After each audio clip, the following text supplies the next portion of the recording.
On this episode of the Irish Economics Podcast, we discuss carbon taxes and why economists love them so much.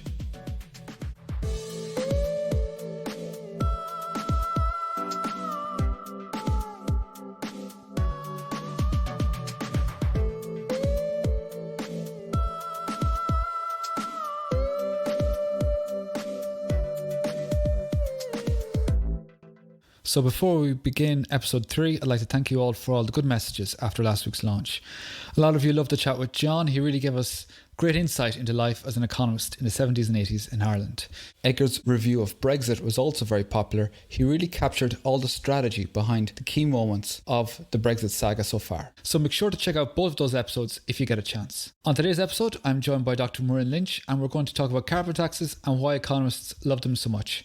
Muireann is a research officer at the Economic and Social Research Institute, specialising in energy economics, but has also worked in the area of climate economics. So why talk about carbon taxes? Well, this time last year, as we were approaching budget time, we heard constant cries from environmental groups and economists in favour of increasing the carbon tax rate.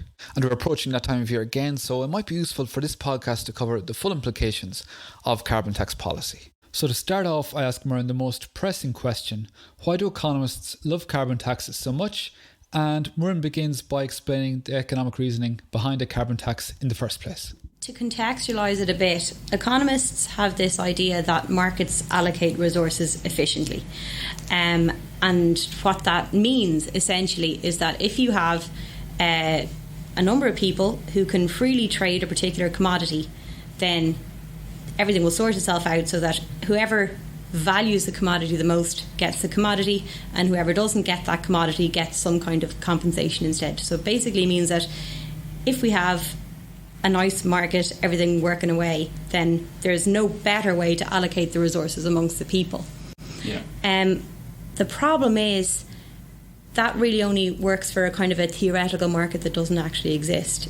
In real life, things get in the way. And one of the things that gets in the way is the idea of an externality. So this is where you and I might be trading something between us, Niall.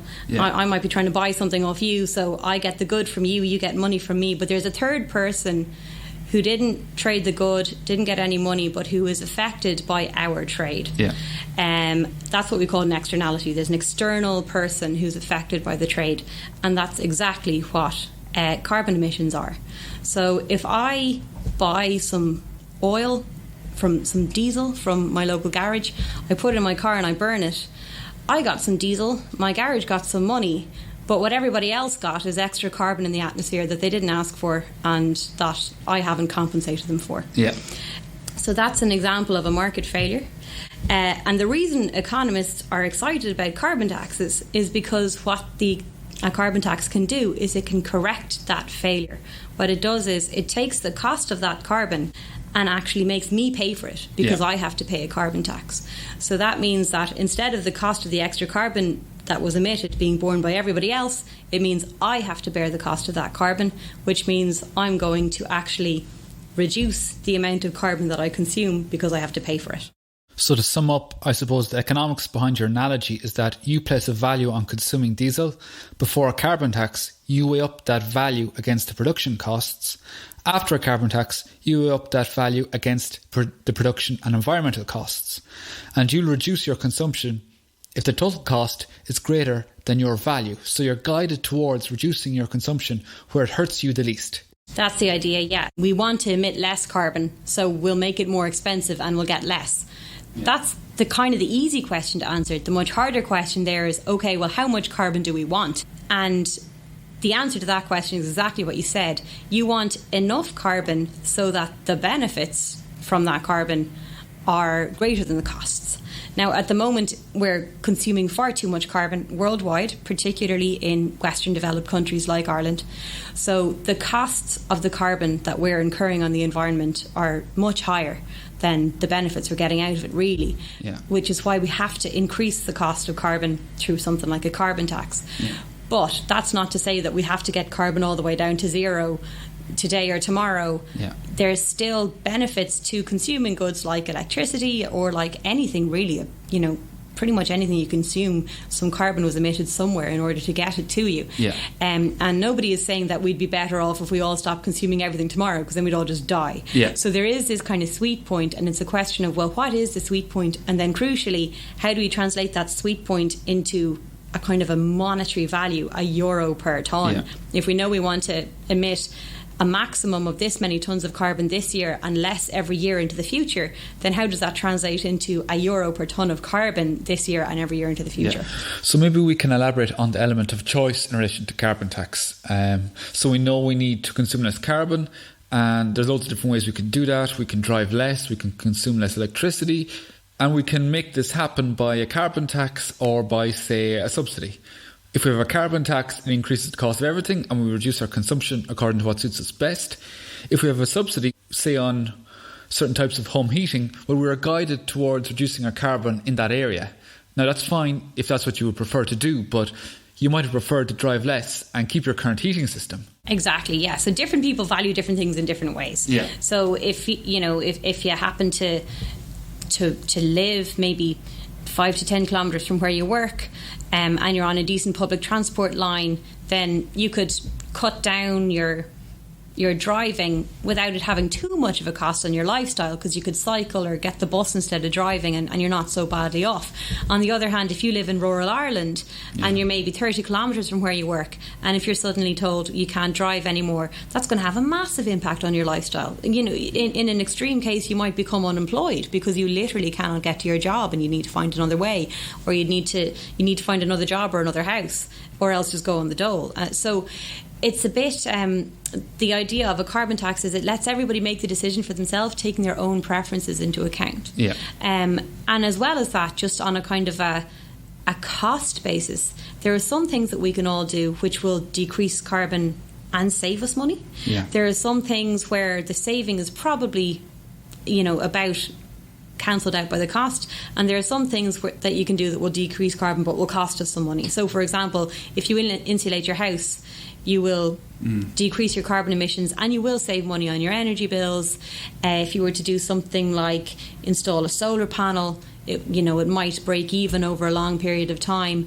And then if we were to do something like build a carbon capture and storage generation unit, that's going to cost us some money. It's going to cost us more than another way of reducing carbon. Yeah. So what a carbon tax does is it lets us choose the best ways. So we might start off with ways that will save us money as well, and then move on to the more and more expensive ways of decreasing carbon.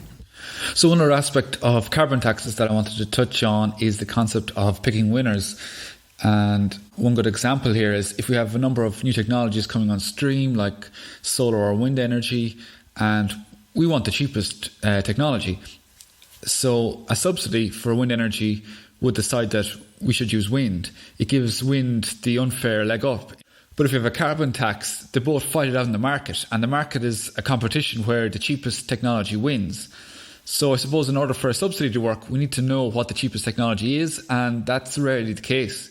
Exactly, yeah. So the nice thing about a carbon tax is it treats every technology equally in terms of their carbon impact. If you just say for every tonne of carbon you emit, you have to pay 20, 30, 40, 50 euro, whatever it is, then that means that loads of different technologies will get a different boost, a benefit or a cost depending on their carbon output, but they're treated equally in terms of their carbon output. Yeah. So that puts the decision completely in the hands of the person. Yeah. It takes the decision away from policymakers. Yeah. Another question that economists would always ask themselves is, what exactly is the market failure? The market failure that carbon taxes fix is this externality, this idea that carbon imposes a cost on everybody else that isn't borne. But there might be another market failure somewhere. So let's say, for example, that somebody would love to insulate their house, but they just don't have the 20 grand that it's going to cost right now to do a deep retrofit. Well, then in that case, the market failure is a credit constraint. They know there's no informational barrier. They know what the benefits of insulating their house is, and their preferences are aligned. They'd like to insulate their house. They'd like to save money on their energy bills. But the reason they can't do it is because they're facing a credit constraint.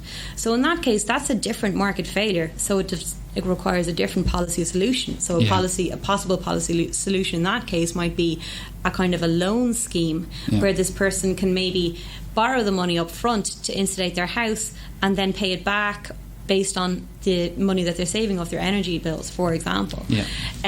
Or another market failure might be the fact that we don't have enough information yet. So maybe there's a kind of an argument to be made for having some subsidisation of research, technology and development. So what that would do is it says, okay, we think that this technology could really reduce carbon, but we don't know for sure yet. We've got this informational block. Well, how about we subsidise some research into this particular technology, and that might pay off in the future.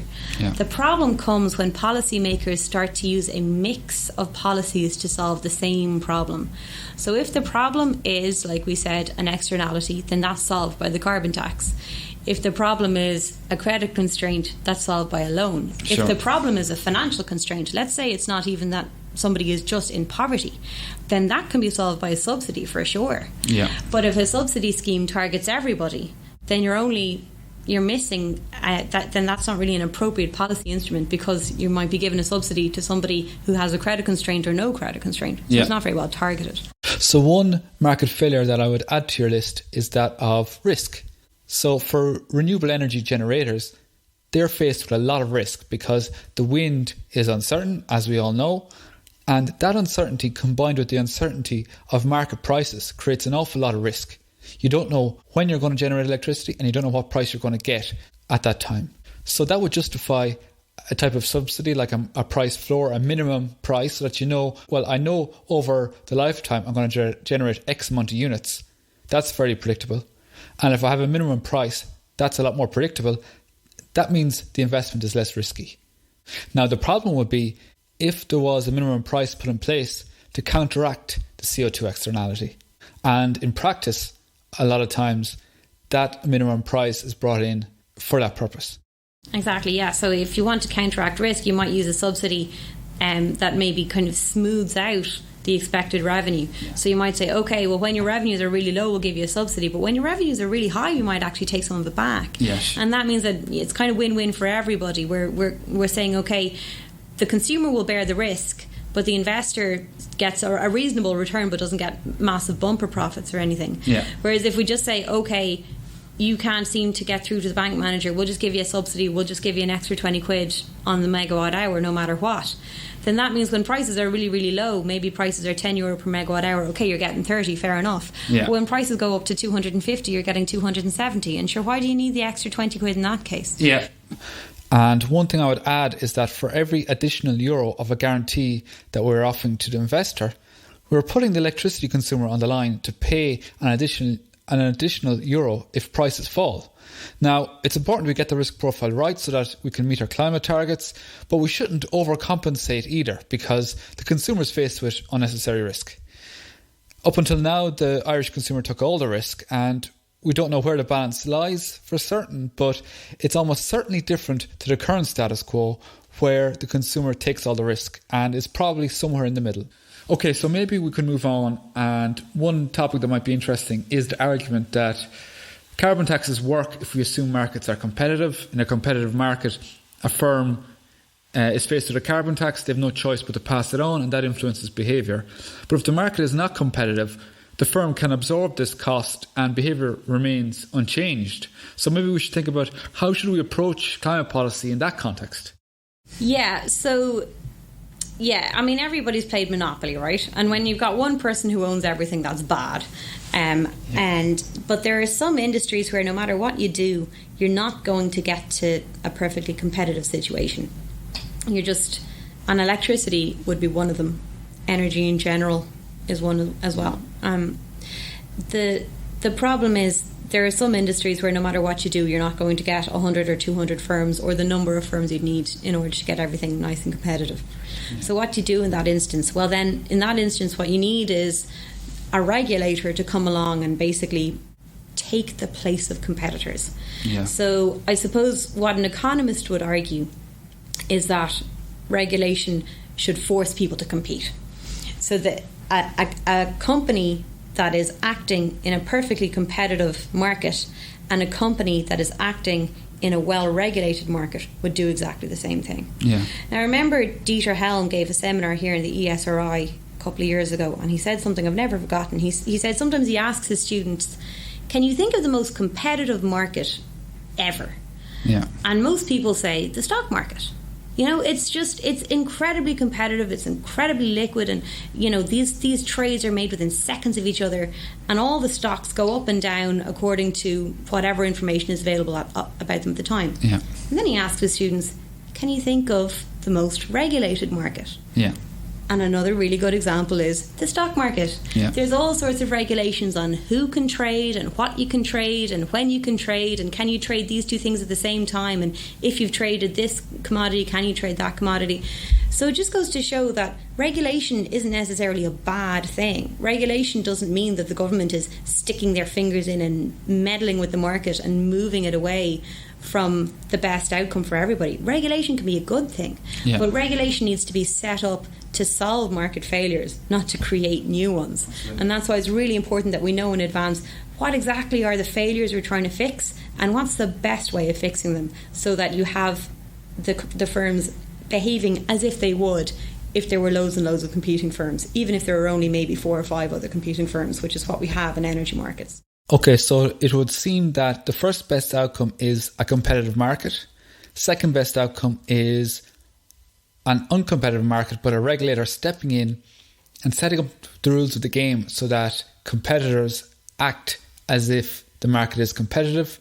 What you don't want is an uncompetitive market where the regulators play the game, or worse again, set up rules that lead to people operating less competitively. Yeah, and sometimes, you know, regulation, just because regulation doesn't do what you want it to do doesn't mean it's not well-meaning.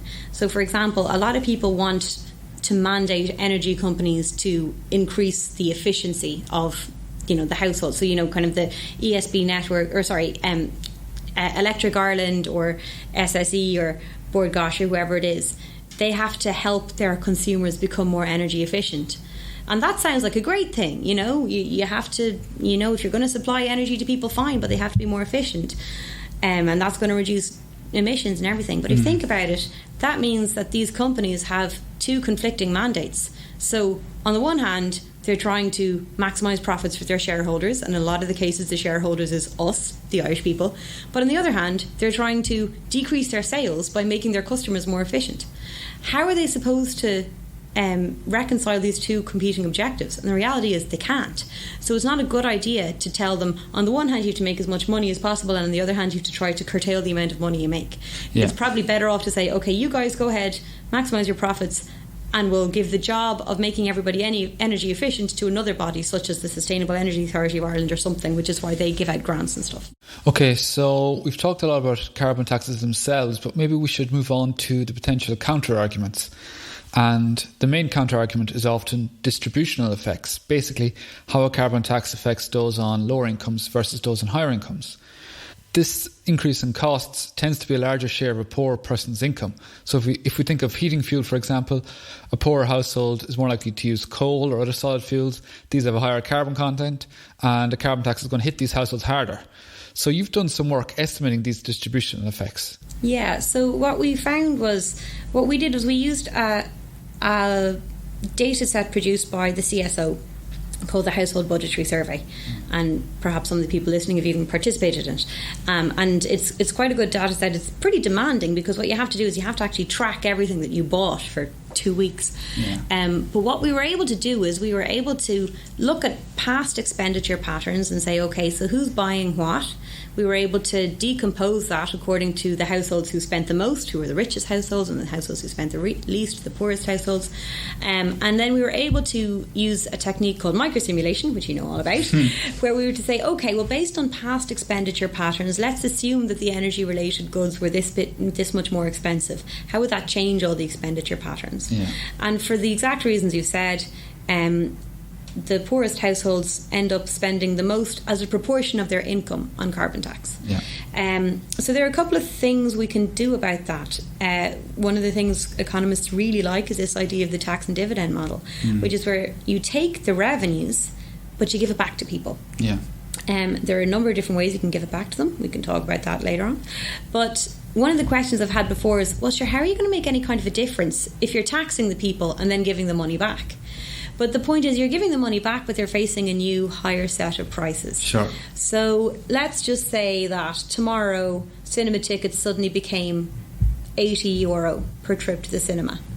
But everybody also got a cheque in the post for €60. Now, we would imagine that a lot of people would take that €60 and add it to the €20 they would have paid anyway and go head on to the cinema. Yeah. Yeah, they're going to go to the cinema just as much as they would. But if someone doesn't really like the cinema, if they weren't really paying 20 quid to go to the cinema as it was, we'll say there's 2 people, 2 tickets, tenner each, then they're hardly going to turn around and pay €80. They're going to take that €60 and use it to buy something else.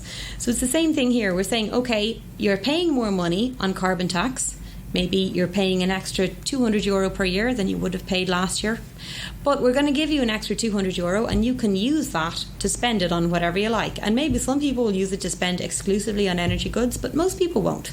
Most people will consume a little bit less energy and a little bit less carbon, and then they'll use that extra money to maybe buy more of something else. So they're no worse off in terms of their budget.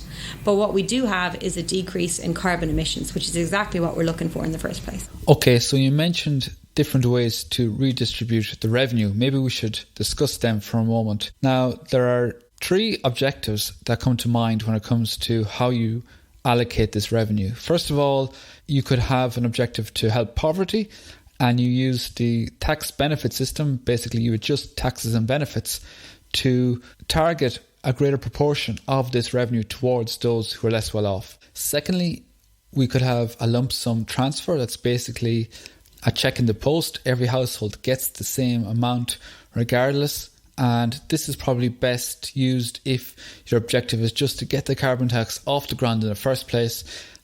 Political acceptability is the name of the game. Finally, you could adjust labour taxes, and the whole idea here is to get people working, to employ more people, and this would be used if the objective was to increase economic growth. So that's pretty much the options on the table. Pretty much. I mean, alternatively, you could try to ring fence it for subsidies or something like that, but that's not exactly desirable for the reasons we talked about already. It doesn't really fix any particular market failure. If you want to, the tax and welfare system is almost certainly the way to go if you want to do things in a progressive manner, like you said, for obvious reasons. There's also a potential for what's called a double dividend, which is where if you decrease income taxes or labour taxes, then people have an incentive to emit less carbon, which is what we're going for, but we also get this nice side benefit where they have an incentive to provide more labour. Now, does that make a huge difference? Probably not, but it makes a bit of a difference. It makes a difference to some families, and it makes a difference to some industries, and that's, we'll take it. It's a nice extra benefit that we weren't looking for. So it's this double dividend. If, on the other hand, we want to go the lump sum route, it's, first of all, it is regressive because everybody gets the same. The richest households in the country get the exact same as the poorest households in the country. It also can penalise larger families, because if you just distribute the cheque on a per household basis rather than a per person basis, then you might have just a single person living on their own gets the exact same as a couple with several children, even though the couple with several children are obviously going to have to emit more carbon and going to have to pay more carbon tax because they've got to keep up the lifestyle of 5 or 6 people rather than 1. And then there's another point which doesn't really seem to get raised much, which is the administrative cost. So the tax and the welfare system is sitting there ready to go. In pretty much every single budget, something gets tweaked. You might, the fiver here, the fiver there in the pension, you might fiddle with the USC rate, you might fiddle with the tax bands, and that just happens seamlessly and costlessly, or close to costlessly, because these things get updated every year. If, on the other hand, you want to start giving everybody a lump sum, well, I mean, can you remember what happened with Irish Water? So when we had to send everybody their water bills back, and that was relatively straightforward to do because Irish Water already had a database of everybody who would pay their water bill. So it was just a matter of sending a cheque back to all those people. What if we want to send a cheque to every single household in the country? We don't have a national database of everybody in the country and their name and their address and where they live. We don't even have a decent database of where all the houses in the country are, let alone who's living in them and how many are holiday houses. So that would actually be a very big administrative cost. We'd have to establish this register. We might have difficulties complying with data protection, and then we're going to get one cheque a year, but sure, we're paying our carbon tax every day of the year. So if you think about it, maybe it would be better to do it through the tax and the benefit system, because then you're getting a little bit every week or every month, as opposed to just once a year, and you just have to make that due from January to December. Yeah, so that's a really interesting point. So one of the reasons why people like the lump sum transfer is because this whole issue of political acceptability, and a policy is most likely to get over the line if the benefits are concentrated and the costs are distributed. So if you think about the carbon tax, the rebate concentrates the benefits. But your argument there is that, well, we're paying our taxes and benefits every day, so it's a bit more salient, and there are trade-offs there. It's hard to know what comes out on top. It really is. When it comes to behavioural stuff and social acceptability and that kind of thing, it's difficult to know what exactly is going to play out. You can look at the literature, and some of the arguments that you've made are made. Different jurisdictions have tried different things. Some jurisdictions have tried the lump sum. There is no jurisdiction that I found that literally sends everybody a cheque in the post. So one example of a quote-unquote lump sum, for example, is in Switzerland. But in Switzerland, it's not that every household gets a cheque in the post. It's that every household is obliged to contribute, is essentially obliged to purchase health insurance. So this is a lump cost that every household incurs every year, and what they did was they used the carbon tax revenues to reduce that.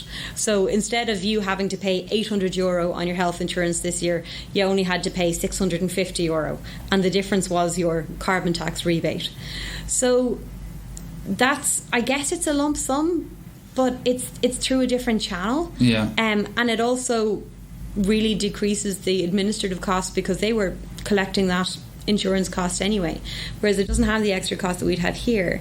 Another thing I'd say is when it comes to things like renewable energy, there are policies that seem to have made renewable energy projects more socially acceptable in other countries, such as everybody kind of a co-op model where everybody owns some of the local wind farm. However, the research we have from Ireland shows that's not actually what people want. People like the idea of getting a kind of a grant or a payment, but they don't like the idea of ownership, even though that model has been very successful in other countries. And then obviously the example that I mentioned before, water charges are perfectly acceptable in every other country in Europe, but they were not acceptable here in Ireland. So what I would say is it's really difficult when it comes to social acceptability. It's so difficult to know, this type of recycling mechanism will trump that type of recycling mechanism. Here's what people accept, here's what people won't. Because Ireland does seem to be a bit different to other countries. I think what you really just have to do is just find a policy and go for it, and hopefully people will see the benefits of it and will understand the logic. So definitely it seems that there's a framing issue. How policies are packaged and presented to people is very important. Irish Water is an example of how that should not be done. But also there's this finding in the literature that carbon taxes are more successful in countries where the people of that country have greater trust in the establishment, greater trust in the government. If we think about Ireland, well then, if there's low trust, well then the lump sum will be more appropriate. I don't know if that's the case or not. But I suppose all these factors back up your point in that there's no one size fits all. Exactly, yeah. And it's difficult to test. It's not like we can trial a carbon tax in Wexford and see how we get on before we roll it out to the rest of the country. Maybe in the States you can do that, but not so much here. Exactly, yeah. Okay, so we've talked a lot about carbon taxes and in theory and how we can design things. Maybe we could turn to how things work out in practice. And in Ireland, there's a big debate about the carbon tax, but the carbon tax is only on motor fuels and heating fuels. It's not on electricity. And electricity then is governed by the EU ETS, the EU Emissions Trading Scheme. And the justification for having the EU ETS is because we need one price across Europe for electricity, so that we're not shutting down shiny, clean gas plants in Ireland in favour of rusty old coal plants in Poland or something like that. But I suppose the fact that we have an EU ETS, this can interact with other policies and create outcomes that would be unexpected. So one unexpected outcome is what people call the waterbed effect, where we have subsidies in Ireland for renewables, but because we have this EU ETS system, it means that it doesn't necessarily lead to a reduction in carbon emissions, some would suggest. Maybe you could explain, first of all, what the EU ETS is and how this waterbed effect comes about. Okay. So a carbon tax, we've talked about already, is just if you consume this tonne of carbon, you are charged this many euro and it goes into the government coffers and the government decides what they do with it after that. Yeah. The EU ETS is what's called a trading scheme. So the way that works is, with the carbon tax, you basically say, here's the price of carbon, and the amount that people emit kind of comes out in the wash. With a trading scheme, you do the opposite way around. You say, here's the quantity of carbon that we want, and then you let the price come out in the wash. Yeah. So you essentially say, we want to emit X million tonnes of carbon next year and no more. So that means that there are X million carbon permits available. And if you want to emit a tonne of carbon, you must own a carbon permit. And then everybody just trades these carbon permits amongst themselves. So the idea is that if there's somebody who really wants to buy or really wants to emit a tonne of carbon, they'll give you €15 for that permit. And if you really want to emit a tonne of carbon yourself, but it's not as valuable to you as €15, then you'll sell your permit to the person who does want to. And because carbon is the exact same good no matter where you go in Europe, that means that it's just one market, everybody trades with everybody, and we find out what the price of carbon is this year. The argument for having one price across Europe is exactly as you say. But of course, you need to make sure that you are releasing the right amount of permits in the first place. And originally, the amount of permits that were given out were essentially far too high, which meant that the carbon price was really, really low, and they've been trying to reform that scheme. But it has another effect as well, which is one you've talked about, which is the waterbed effect. And that means that no matter what happens next year, X million tonnes of carbon will be emitted, where X is just whatever the European Commission decides, essentially. And that means that if somebody in Ireland decides to not emit a tonne of carbon and sells their carbon permit instead, somebody in Italy or Germany or Slovakia or somewhere is going to buy that carbon permit and will still emit that carbon. So the waterbed effect means, okay, we might push down on this in Ireland to get our carbon emissions really low, but that just means they're going to go up somewhere else. So that's why it's the waterbed. You might push down on one side of a waterbed, but that's just going to push the water somewhere else, and the opposite corner of the waterbed is going to pop up again. So in the context of the waterbed effect, is there some justification for renewable subsidies? Common arguments are we need to get this industry up and running, we need to get some momentum behind deployment. We see that they don't necessarily reduce emissions given the fact that we have an EU ETS scheme, but is there some sort of more soft justification for this policy? So let's take the example of Germany for a minute. They kind of really went hammer and tongs after renewables, particularly solar. Very, very high subsidies. The massive investment in solar in Germany, and then there was also kind of a big push in China as well. The price has since collapsed. Yeah. So the rest of the world gets to enjoy pretty cheap photovoltaic panels. Yeah. But German consumers, unfortunately, are locked into paying this very high price. So you could argue that they actually went after the technology a bit too early. Yeah. So there's something to be said for trying to make people familiar with the technology, getting first mover advantage, so maybe we should subsidise for that reason. But there are downsides as well, where if you get it wrong, you're locked into paying this high price for a long time, and that's another argument against technology-specific subsidies. Absolutely. Because if the policymakers happen to get it right, happy days. But in general, there's only one way to get something right. There's a million ways to get it wrong. So chances are policymakers are going to back the wrong horse, and then we're paying the cost for a long time, as German consumers are seeing. Yeah. In terms of the social acceptability, there's been some very interesting research done on this by environmental psychologists. And they're essentially trying to get at, okay, well, there's a lot of people throw the phrase NIMBY around a lot, not in my backyard.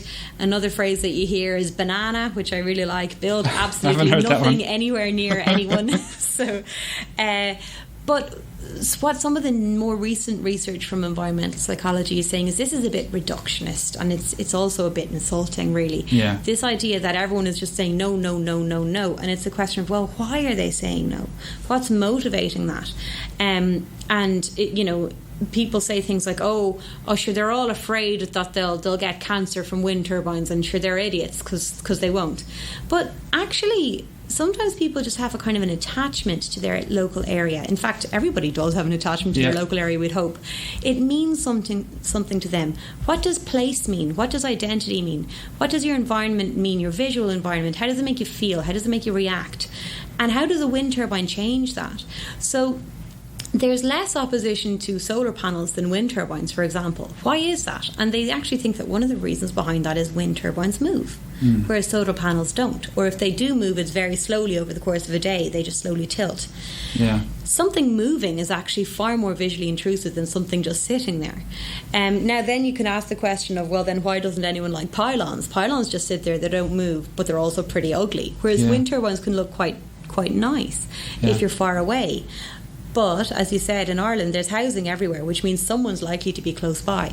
So what I would say is the social acceptability question has not been solved. But one thing that does seem to make a big difference is setback distance. Yeah. So if you just do something simple like increase the setback distance, then that can actually really help get a lot of these projects over the line. The quid pro quo, though, is then we really need to do something about the amount of one-off housing. Yeah. Because if the setback distance is really high, but you still have houses absolutely everywhere, then that means there is nowhere or very few places that are a sufficient setback distance away. So there was an interesting set of maps produced by Maynooth University a few years ago looking at exactly that, and they estimated what land would be available for wind turbines if the setback distance was increased by a marginal amount. And because of all the one-off housing, a small increase in the setback distance meant that the amount of land that would be available would fall from a very small amount to almost zero. So the one-off housing is a huge impediment in that regard. Just to come back to the issue on the solar subsidies in Germany, one interesting aspect of that is at the time of the solar subsidies, there was a few indigenous providers of solar technologies, but as costs came down, a lot of that has been substituted for production from China and abroad. So if it was for industrial reasons, well, that was definitely overshadowed now by imports from abroad. So these sort of soft measures can backfire, as you say. And this is something that I suppose a bullet that we missed in Ireland, because maybe in around 2009, 2010, there was a big push behind wave energy in Ireland for a similar reason, because we have a lot of wind and we have a lot of wave in Ireland, and there was a perception that we'd missed the boat when it comes to wave energy. But Ireland doesn't have an advantage when it comes to industry. We're a service-based economy predominantly. So this could have been a very costly policy where we would have been going against the odds to succeed. Yeah, and we need to answer the same questions now about solar. You know, there's a push to try to incorporate more solar into the portfolio, and economists always try to differentiate between positive and normative questions. I'm not here to say should we have solar or not, but we do need to acknowledge the costs associated with it. And the reality is the cheapest renewable source available to us at the moment is still wind. And if we decide that we just hate wind that much that we want solar instead, fine, but there's big costs associated with it. And I've done a lot of simulation work here, and so have other colleagues in the ESRI, and there's really no cost scenario in which you get installations in solar. The only way installations in solar works out as cost optimal is if you just physically restrict the amount of wind and you say, okay, we're not allowing any more wind. Right. So that's really the only argument in favour of solar. There are other arguments people try to make around, we want to diversify our portfolio. Yeah. But that doesn't make so much sense. You want to diversify your entire electricity generation portfolio for sure. Yeah. But there's no particular reason to diversify your renewable portfolio, because what's the marginal cost of wind? Zero. What's the marginal cost of solar? Zero. So I was just going to ask you about this diversification issue. Now, it is true that the wind doesn't blow necessarily at the same time of day as when the sun is shining, but we don't know what the right balance between wind and solar should be for the best outcome for the system. So a subsidy guiding that decision requires that the policymaker knows what that balance is, whereas the market price can guide this automatically. So the market price should guide the decision, not the subsidy. Exactly, yeah. And I mean, there are other things that can diversify a portfolio as well. So we've found, for example, in other research that there is an incentive to invest in power to gas, which is essentially where you use electricity to split water into hydrogen and then oxygen. And then you can even use that to turn it into biogas. A power to gas unit on its own will not make any money. But if you own a power to gas unit and some wind turbines, you'll make more money than if you just owned the wind turbines. So what that means is the power to gas technology can make up a part of a profit maximising portfolio, even if it itself is not profit maximising. But if you instead say, okay, do you know what, we're going to subsidise solar and you can use that to diversify your portfolio, then that means that you might end up having that power to gas option closed off to you because some policymaker decided to jig subsidies around the place. Okay, so maybe we should take some time to think about how can we make carbon taxes work better? Okay, so one of the arguments made against a carbon tax is that it doesn't work. Now, that's just not true. The literature shows quite clearly that whenever you've introduced a carbon tax, it does reduce emissions. However, I don't want to say throw a bone, but let's acknowledge this argument to some extent, in that if your substitution possibilities are limited, then a carbon tax can only take you so far. So what do I mean by that? One of the things we found in the research that we did on carbon taxes was that people were actually, of all the different types of commodity goods, they were least responsive to a change in the price of energy. So if the price of food changes a bit, even, people really reduce their consumption of food.